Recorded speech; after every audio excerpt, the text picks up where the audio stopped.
Hello दोस्तों, good morning, नमस्कार। मैं अमित कुमार पाल स्वागत करता हूं आप सबका आपके अपने यूट्यूब चैनल जिसका नाम है मैथ्स क्लासेस बाय अमित पाल सर में। और 16 अगस्त को एक पेपर हुआ है बेटा बीईओ का 12 से 2 उसकी टाइमिंग थी। उस 12 से 2 टाइमिंग पर जो बीईओ का पेपर हुआ था उसमें कुछ मैथ और कुछ रीजनिंग के क्वेश्चन पूछे गए थे, तो मुझे लगा क्यों ना डिस्कस कर लिया जाए, है ना।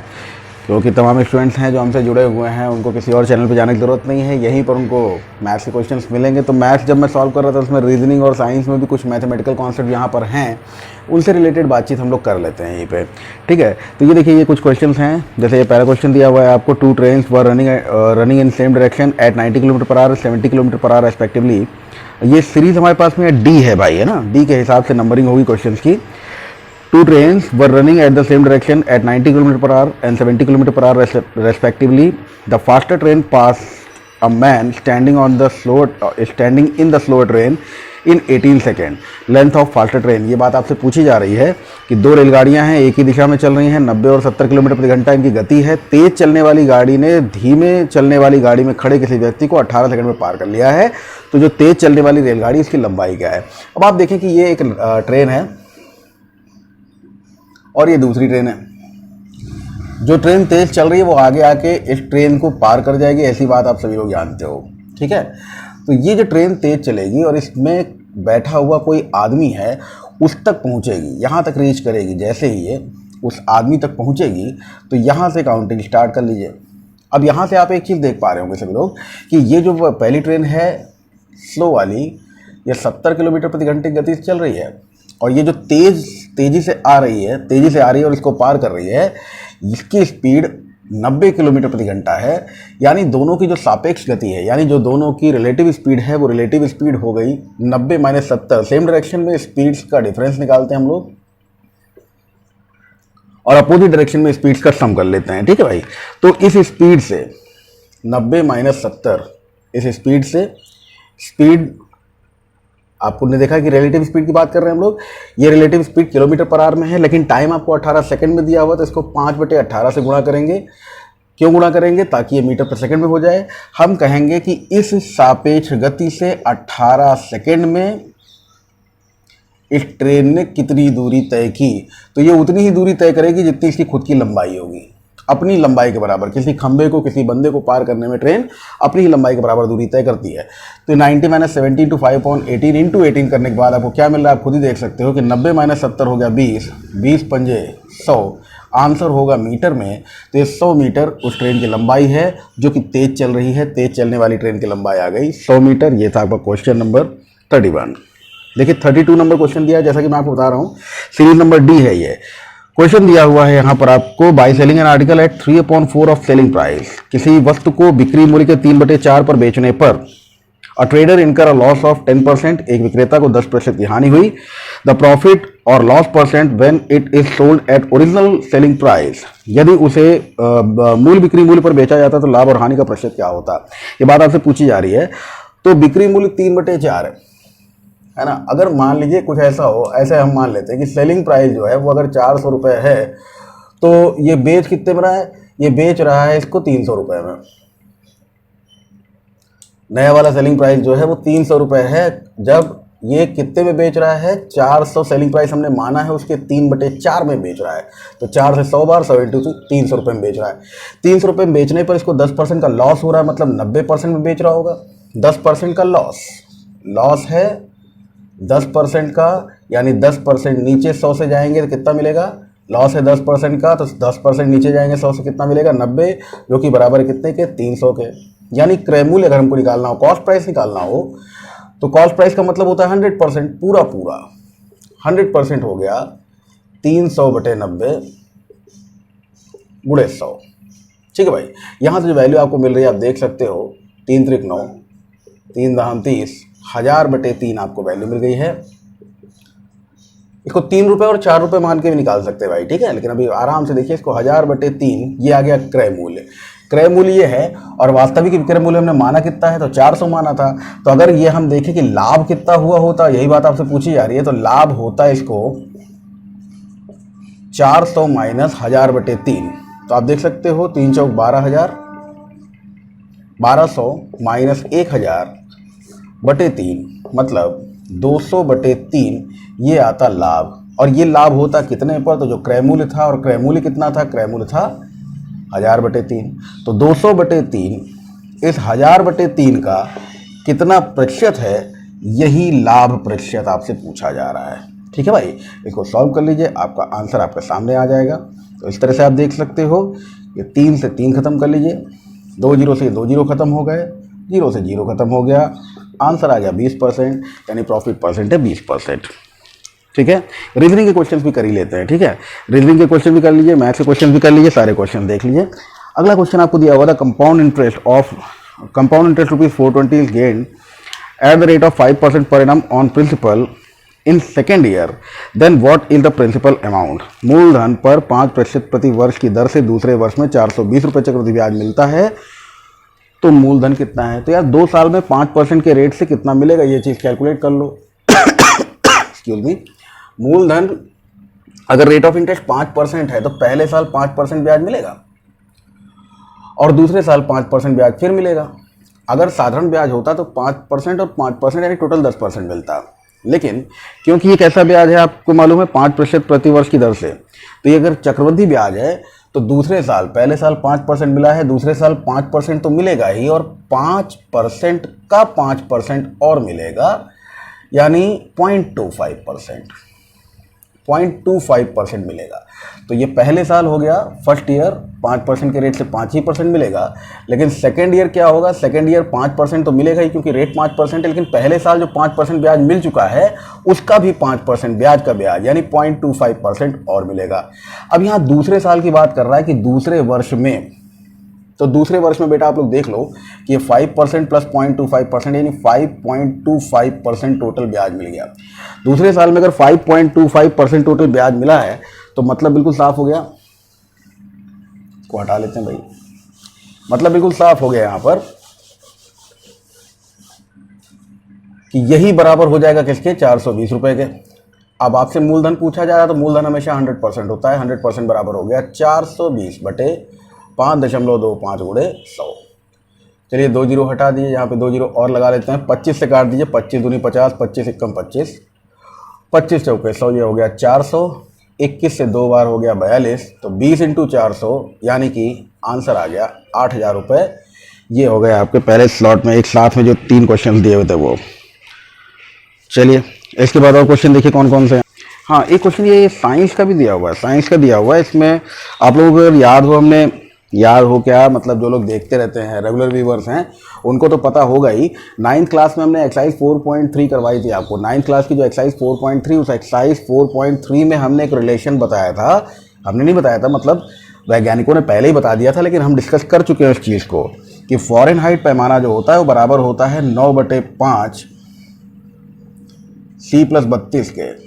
और इसी से रिलेटेड क्वेश्चन देखिए आपसे पूछा गया है। क्या क्वेश्चन पूछा है, क्वेश्चन है 80 नंबर, पूछ रहा है 200 डिग्री फ़ारेनहाइट है, फ़ारेनहाइट का तापमान, तो इसका मान सेल्सियस पैमाने पर क्या होगा। तो भैया फ़ारेनहाइट की जगह 200 रखो, 9/5 C + 32, कहने का मतलब हुआ कि 9/5 C बराबर हो गया 200 - 32, 200 - 32 मतलब हुआ 168, 168, तो C बराबर हो गया 168 × 5 / 9। चलिए भाई 3 से काट दी, 3 × 5 = 15, 3 × 18, 3 × 3 = 9, 56, 5, 250 और 30, 280/3, और 280/3 का मतलब हुआ 3 × 9 = 27 और 1 = 28, 3 × 3 = 9, आगे 3, 3, 3 एंड सो ऑन। मतलब आपका आंसर हो जा रहा है इसमें option number A, 93.33 degree centigrade, 93.3 degree centigrade. ये ध्यान रखिएगा, फ़ारेनहाइट को सेल्सियस में और सेल्सियस को फ़ारेनहाइट में कन्वर्ट करने के लिए ये रिलेशन होता है। -40 डिग्री सेंटीग्रेड पे दोनों के मान बराबर होते हैं। और एक मनुष्य का टेम्परेचर फ़ारेनहाइट में कितना होता है, थर्मामीटर उठा के देखते ही है, लेकिन टेम्परेचर वो जो होता है वो 37 डिग्री सेंटीग्रेड के आसपास होता है। ठीक है, ये कुछ बातें हैं, कुछ जानकारी हैं, वैसे जनरल स्टडीज़ की हैं। आपको अगर तुमसे क्या मतलब यार, तुम गणित के टीचर हो। चलिए हम अगला क्वेश्चन लेते हैं। देखिए अगला क्वेश्चन क्या है, अगला क्वेश्चन है, कुछ स्लॉट्स हैं रीजनिंग के क्वेश्चंस का। ये दिया हुआ 4, 10 क्वेश्चन मार्क्स, 82, 244 और 730। 4, 10 भगवान जाने कितना, 82, 244 और 730। ठीक है। इन सब की एक खास बात देखो भैया, इन सब की खास बात ये है 3 की पावर 1 + 1, 3 की पावर 2 + 1, यहाँ होगा 3 की पावर 3 + 1, क्योंकि ये है 3 की पावर 4 + 1, 3 की पावर 5 + 1 और 3 की पावर 6 + 1। ठीक है भाई, 3 की पावर 6 729 + 1 730, 5 243, 243 + 1 244, 81 + 1 82, तो 27 + 1 28। तो आंसर हो गया 28। यहाँ पे आप देख सकते हो 28 दिया हुआ सी वाला ऑप्शन, तो सी वाला ऑप्शन आपका सही हो जाएगा। ठीक है। क्वेश्चन अगला दिया हुआ A is the brother of B, B is brother of C, C is husband of D. ठीक है, दिया हुआ है ए बी का भाई है, बी सी का भाई है, तो ए जो है वो बी का भाई है, तो ए भाई है, प्लस लगा देते हैं। हमारी आदत क्या है कि जो हमने जैसे ब्रजेश सर और चैतन सर हमारे साथी हैं, उनसे हम लोगों ने रीजनिंग आज साथ में डिस्कस होती रहती है, तो उन्होंने बताया कि जहाँ पर पुरुष हो वहाँ प्लस लगा दो, जहाँ महिला हो वहाँ माइनस लगा दो। महिलाएं जो हैं उस बात का बुरा बिल्कुल ना माने बेटा, है ना, केवल एक इशारा है। ठीक है, यहाँ कहीं नेगेटिविटी की बात नहीं आ रही है, और वैसे भी आजकल पॉजिटिव होना बड़ा खतरनाक है, नेगेटिव होना ज़्यादा अच्छा है। तो यहाँ ए बी, ए और बी के बीच में क्या दिया है, ए बी का भाई है, बी सी का भाई है, बी जो है किसका भाई है, सी का भाई है, तो बी का भाई सी, ये सब भाई भाई हैं। सी जो है वो डी का पति है, तो डी जो हो गई महिला हो गई और उसके साथ में कनेक्टेड है, ये पूरा एक परिवार है ना। तो ये परिवार तो ये भी एक खानदान है, पूरा ये परिवार है ना। सी डी कनेक्ट हो गए किस तरह से, तो ये सब तो हो गए पॉजिटिव, ये है नेगेटिव। और उसके बाद में क्या हुआ, ई ए का पिता है, ए के जो पिताजी हैं वो ई हैं, इसका मतलब है ई इन सबके पिताजी हैं, ये पुत्र ये पुत्र ये पुत्र और ये पुत्रवधू। अब डी का ई से संबंध पूछा जा रहा है, साफ समझ में आ रहा है कि डी का ई से संबंध क्या होगा, बहू का होगा। जो डी है वो ई की क्या है, बहू है। ये बात सबको समझ में आ गई होगी कि डी ई की क्या है, डॉटर इन लॉ है, तो इसका आंसर हो गया बहू। अगला क्वेश्चन देखिए क्या दिया हुआ है। अगला क्वेश्चन दिया हुआ है किसी निश्चित कोड में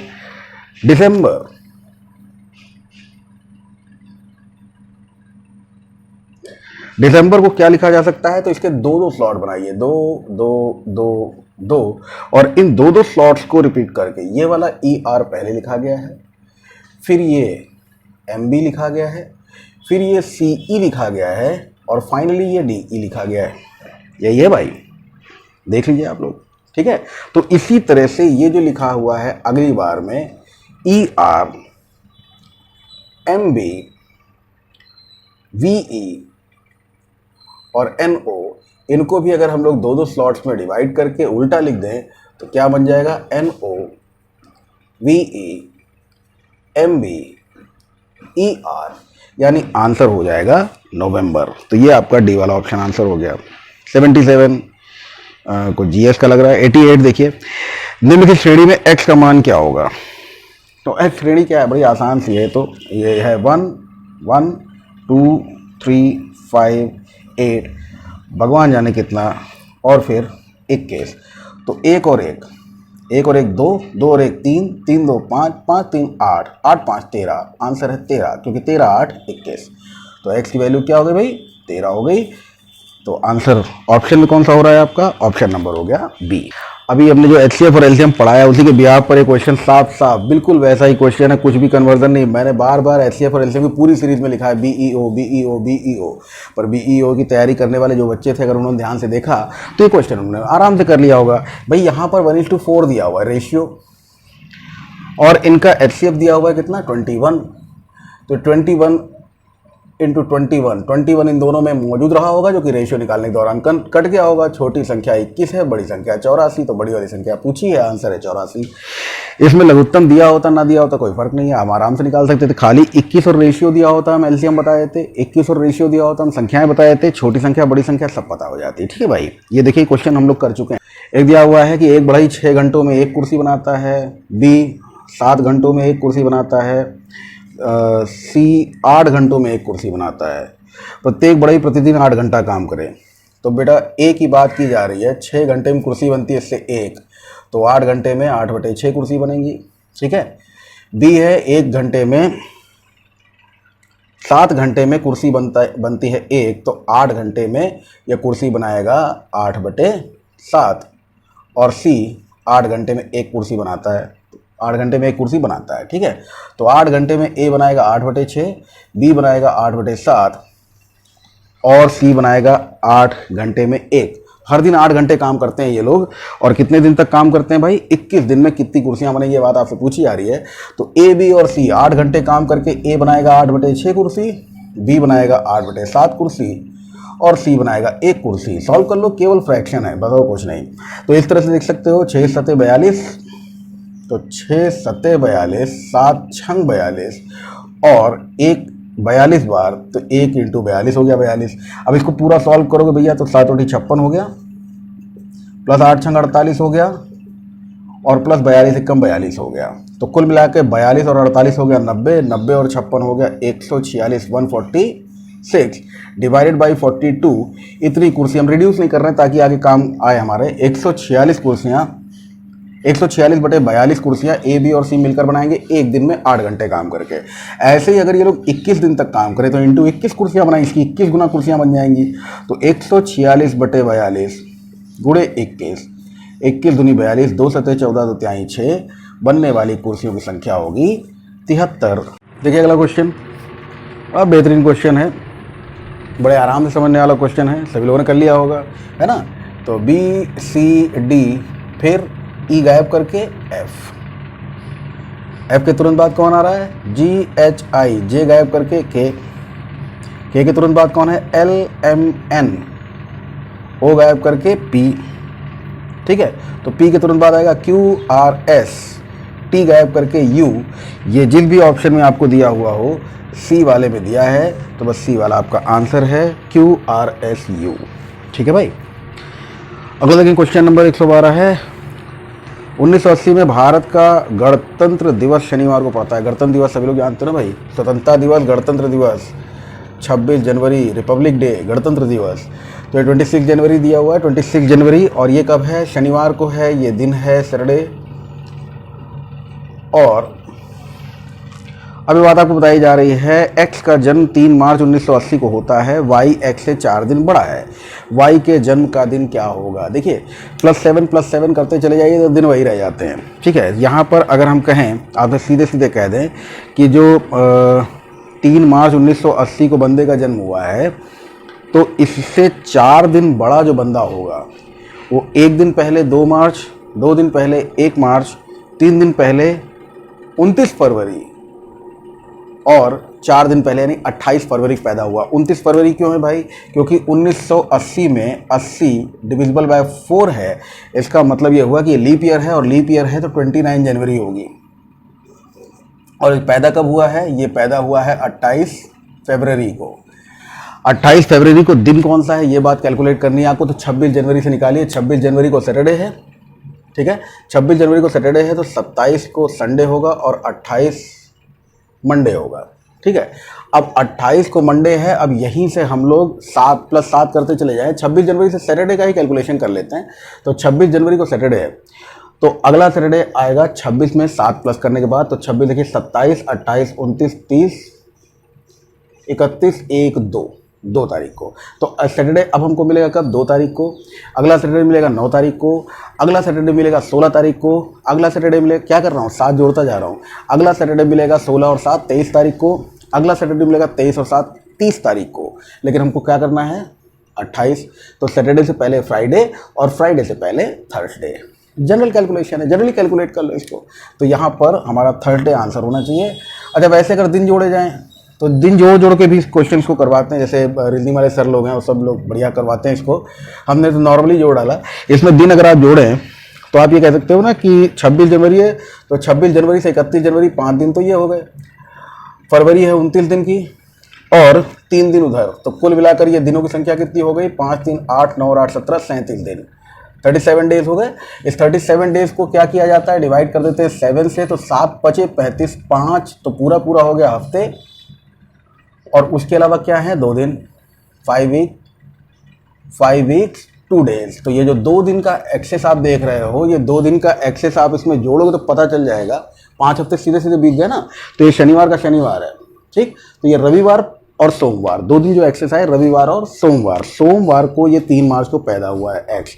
अब ये सोमवार को पैदा हुआ है तो इसमें से 4 दिन कम कर दो, ठीक है। तो 4 दिन जब आप कम कर दोगे, सोमवार में 4 दिन कम करोगे तो सोमवार से एक दिन पहले इतवार रहा होगा, उससे एक दिन पहले शनिवार रहा होगा, उससे एक दिन पहले शुक्रवार रहा होगा, और हमारा आंसर यानी बृहस्पतिवार रहा होगा। तो जो भी तरीका आपको अप्लाई करना हो अप्लाई कर लीजिएगा, ठीक है।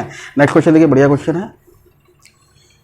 अगले क्वेश्चन में दिया हुआ है, ये दिया है 51, फिर दिया है 11, फिर दिया है 61, और क्या दिया हुआ है 64, 30, 32, और दिया हुआ है 35, भगवान जाने कितना, और 43। अब इन सबको आप ऐसे ध्यान से देखें, यहाँ पर कुछ नहीं किया गया है, बस 6 और 6 कम 6, 5 कम 5, फिर 6 और 5 को जोड़ दिया गया है, 6, 5, 11, ठीक, 6, 4, 10, सॉरी 6 चौक 24, 6 चौक 24 और 3 दूनी 6। ये जो 24 और 6 जोड़ मिले इनको जोड़ दिया गया है।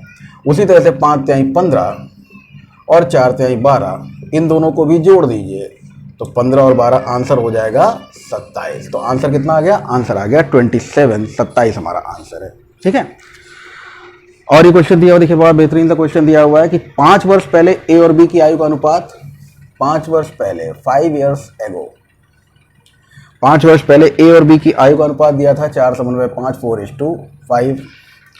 ए की वर्तमान आयु 29 साल है, आज 29 साल का है, तो 5 साल पहले 24 साल का रहा होगा।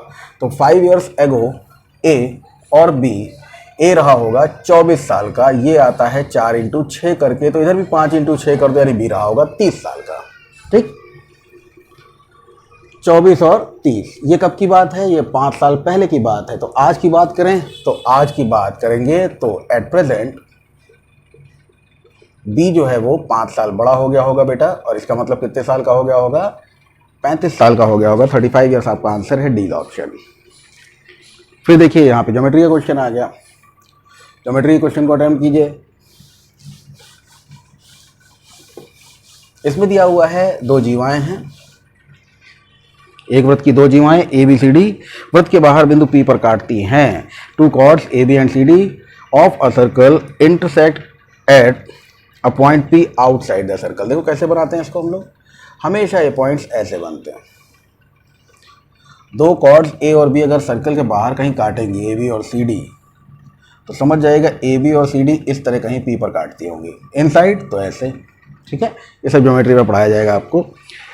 एंगल पी ए सी बराबर 50 डिग्री दिया, पी ए सी, ये वाला एंगल जो है ये आपको 50 डिग्री दिया हुआ है, और पूछा जा रहा है आपसे then angle P D B, P D B, ये वाले एंगल की वैल्यू क्या है। तो देखिए कोई भी एक्सटीरियर एंगल जो होता है किसी साइक्लिक क्वाड्रिलेटरल, किसी चक्रीय चतुर्भुज का, चक्रीय चतुर्भुज कौन से होते हैं, एक क्वाड्रिलेटरल, एक चतुर्भुज जिसके चारों शीर्ष एक ही वृत्त की परिधि पर हों, all the 4 vertices lie on the circumference of same circle, तो ऐसे में हम लोग क्या कहते हैं, साइक्लिक क्वाड्रिलेटरल बनता है। चक्रीय चतुर्भुज का जो बहिष्कोण होता है वो अपने अंतः विपरीत कोण के बराबर होता है, तो बहिष्कोण है, इसका अंतः विपरीत कोण 50 है, इसलिए जो पूछा गया है उसका आंसर भी 50 है, ठीक है भाई। ये कैसे होता है, ये सिमिलैरिटी से आता है। यहाँ पर हम लोग सिमिलैरिटी यानी समरूपता लगाते हैं, तो यहाँ पर ये एंगल और ये एंगल और ये एंगल बराबर होंगे, ये एंगल और ये एंगल बराबर होंगे, समरूप होंगे, ये रेशियो होंगे साइड्स के जो आपस में बराबर होंगे, तमाम चीज़ें हैं इसमें, तमाम खेल हैं। तो ये जो है ये चक्रीय चतुर्भुज के नियम से हम लोगों ने सीधे सीधे लगा दिया है। समरूपता बाद में देखी जाएगी। समरूपता तो भी रेगुलर बेसिस पे आपकी 9th 10th क्लास की हम सीरीज चला ही रहे हैं, उसमें अगर आप ध्यान से पढ़ते तो सारी चीज़ें आपको वैसे भी क्लियर हो जाती है। अभी देखिए ट्रायंगल्स का वीडियो आज अपलोड हो जाएगा, वो ट्रायंगल्स वाले वीडियो में ट्रायंगल के इनिशियल जितनी प्रॉब्लम्स हैं वो सब हैं, ठीक है। चलिए खैर अगला क्वेश्चन क्या है, अब तो शायद हो गए कि बाकी हैं भाई, एक क्वेश्चन और रह गया। ये बहुत बड़ा क्वेश्चन, बड़ा बढ़िया क्वेश्चन है, और ये रिपीटेड क्वेश्चन है भाई, एसएससी में पूछा जा चुका है, एसएससी का क्वेश्चन है, और पूरा का पूरा क्वेश्चन रिपीट मार दिया इन्होंने वैसा ही। तो जो लोग हमारी क्लास कर चुके होंगे या पहले से पेपर दे चुके होंगे, कभी हमसे डिस्कस किए होंगे, उन्होंने इस क्वेश्चन को देखते ही अपना आंसर दे दिया होगा, ठीक है। और जिन लोगों ने नहीं किया है वो देख ले रहा। एक्स बराबर आपको दिया हुआ है 2 + 2 to the power 1/3 plus 2 to the power 2/3, ठीक है।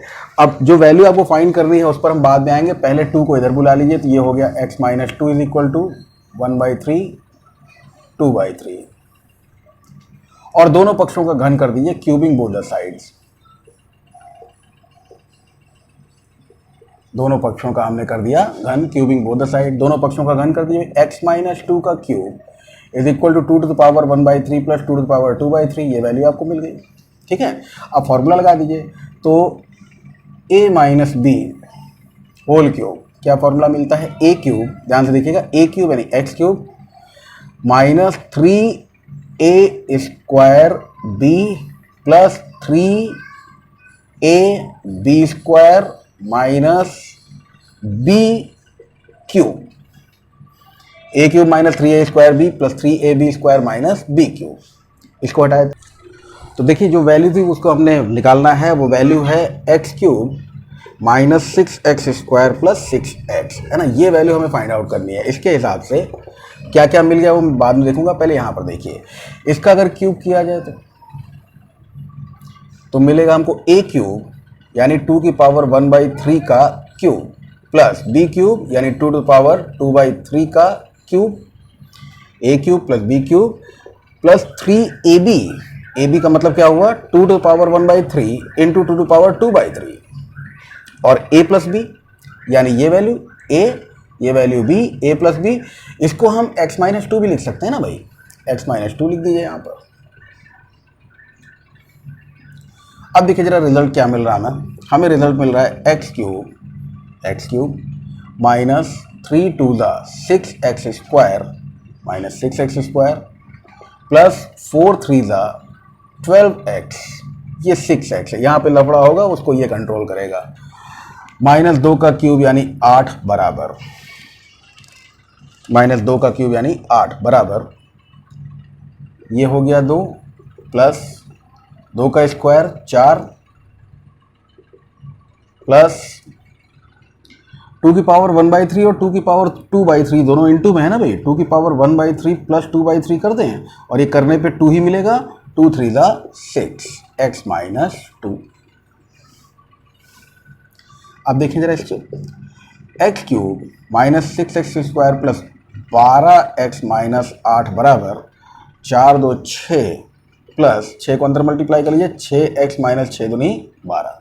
अब इकट्ठा कर लीजिए सब कुछ एक तरफ, 6x को भैया इधर लेके आएंगे तो जो पूछा है वही मिल जाएगा आपको, x cube minus 6x square plus का 12x और माइनस का 6x यानी प्लस का 6x बराबर, माइनस का 8 उधर जाके प्लस हो जाएगा तो 8 और 6 हो गया 14 और 14 माइनस 12 आंसर आ गया, तो 2 इसका आंसर होगा। ठीक है भाई, इसी तरह से अगर कोई एग्जाम होता रहेगा तो उसकी सीरीज हम आपके लिए प्रस्तुत करते रहेंगे। आज के लिए इतना ही, थैंक यू।